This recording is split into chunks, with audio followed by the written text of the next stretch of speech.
We have been harping and obsessing over Woodstock 50. We talked about the rumors and the leaks of some of the bands that are scheduled to perform. Talked about the financial woes that were rumored. Straighten those all out on a previous Morning Show with Anthony vlog that you can watch at wehm.com. Under the On Air tab, click on Anthony. And we have nothing but some more rumors for you here, some more leaked acts. I will say that since this sort of exploded onto the internet, Michael Lang has addressed the leaks. I was hoping that he would at least deny or confirm or say something, but this is the statement that he gave to the Associated Press. We are thrilled with all the excitement about Woodstock 50, but we have an obligation to our fans, artists, and partners to do things the right way.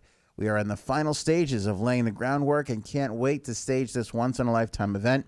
We'll be officially announcing the lineup and tickets on sale soon. Stay tuned.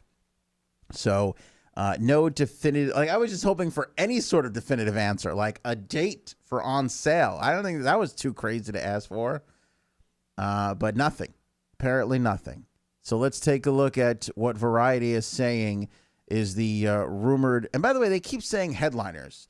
When Billboard was rumoring the Killers, they were like, these are the headliners. And now Variety is like, these are the headliners. I mean, I don't... It's... Out of all the artists, it's hard to pick headliners. They're all pretty big names.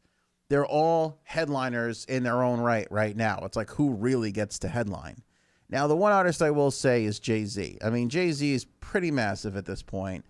I would say it's fair to say that if he was going to be on the bill, he would be one of the headliners. But he might be a sub-headliner. I'm not really sure. It's all semantics when you get down to it.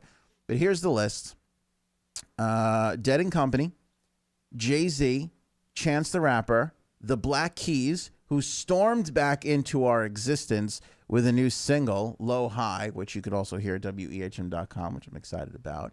We have Perry Shaw's artwork that tipped us off to the new single. We did an interview with him. That's also on the webpage right now, wehm.com. If you're ever curious about album artwork and how it gets designed, that Perry Shaw, he's designed a whole bunch. That interview was a lot of fun for that one. So go check that out at wehm.com. Yeah, so the Black Keys, and again, like here's another example, like the Black Keys, they've been gone for like 5 or 6 years. To me, they would be a headliner. Yeah, absolutely be a headliner. Arena shows, stadiums when they were last around. I mean, to me, that's headline material. Black Keys, the Raconteurs, Imagine Dragons, massive. I may not be the biggest fan. I don't hate them, but they're massive. I could see them being a headliner.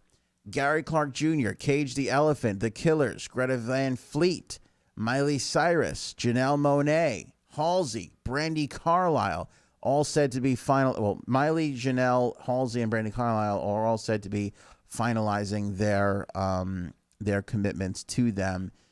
Dead & Company, Imagine Dragons, The Killers, and Chance the Rappers were the first ones that were rumored to be headliners. Again, The Killers, absolute headliners, but I don't know. I feel like the Black Keys might be considered more, and I think Jay-Z is certainly stature-wise far bigger than some of those acts. I mean, not by a long shot, by a little shot. Still, nonetheless, you're talking about essentially, I mean, this is tough. This is tough to pick a headliner here. But I will say, the first little leak of Dead & Company and Santana and Imagine Dragons and The Killers and Chance the Rapper, not all that shocking or surprising, not bad, but not like wow factor. I do have to say, you start putting this together where if you imagine in one night or weekend of music, you can see Dead & Company, Jay-Z, the Black Keys, the Raconteurs, Imagine Dragons, Gary Clark Jr., Cage the Elephant, The Killers. Starting to see, like, that's big. That's pretty big. It's not outpacing Coachella or Bonnaroo big. But again, we have to be fair and reserve a little bit of judgment here until the whole thing is announced. You have to admit, it's kind of on its way. It's kind of on its way to being something that could be worthy of the expectations of a 50th anniversary of the original Woodstock.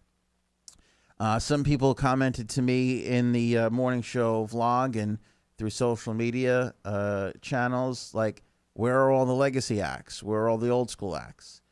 I mean, outside of Santana and Dead and Company, there are none. But again, I would say hang tight, reserve judgment, wait till the whole thing is out there. We'll see who they wind up filling in. We could get more 60s and 70s acts. We could get some more of the original performers thrown in here. We could. Wait and see. Wait and see. I mean, no disrespect to some of the original, like you got Melanie and all this stuff, but it's like, I'm sure that contract will be easier to hammer out than the one for Miley Cyrus and Janelle Monáe. I'm sure there's going to be a lot more production needs for Miley and Halsey than there are for, some of the original artists that are still around. So, again, reserve judgment. We'll wait and see. It's exciting to get these leaks, though. Along in that AP article where they pressed Michael about the announcement, they also interviewed Dan Reynolds of Imagine Dragons about being a headliner at the show. And his response was, and I quote, "I don't think that's been announced yet, but I can tell you that we have been in talks with them." So not a denial, not a confirmation, but pretty much as confirming as you can do before things are actually confirmed to be like, yeah, we're in talks. But again, you're talking about, 3 nights here? You can only legit have 3 headliners. You can say you got a full night of headliners. No doubt about it, those are all headliners. But there can only be 3 closers. There can only be 3 groups that actually close the evenings out. I'll be curious to see who that is. Typically and this is not really important to fans all that much, but typically in festival fashion, whoever's headlining Sunday night is like the big closer, when you're closing out the whole festival. So closing every night's big, closing out Sunday night, closing the whole festival, super big. Who gets slotted into those positions, we'll wait and see. I will say it might not even matter when it comes to this because, if you're getting all these guys, who really cares? Who cares if Jay-Z goes on before Chance the Rapper or vice versa? These are small little technicalities, but some people, this might be a big deal to them. We'll wait and see. I'm excited, though. I got to tell you, you put Gary Clark Jr. in with Cage the Elephant, with Brandi Carlile, with the Raconteurs. Now I'm starting to get excited. I'm not the biggest Jay-Z fan in the world, but I do love his stuff. And then you can see some of these other cats there that you wouldn't normally buy tickets to, and now you get to see them included in the ticket with it. Now you're starting to build something up. Now you're starting to build something together. When the official announcement comes, hopefully soon, we'll give it to you right here on the morning show with Anthony. But those are all the Oh, and Robert Plant. I almost forgot Robert Plant. How crazy is that? Robert Plant, the latest rumor, just snuck in there. Latest one to be joining the cast of Woodstock 50.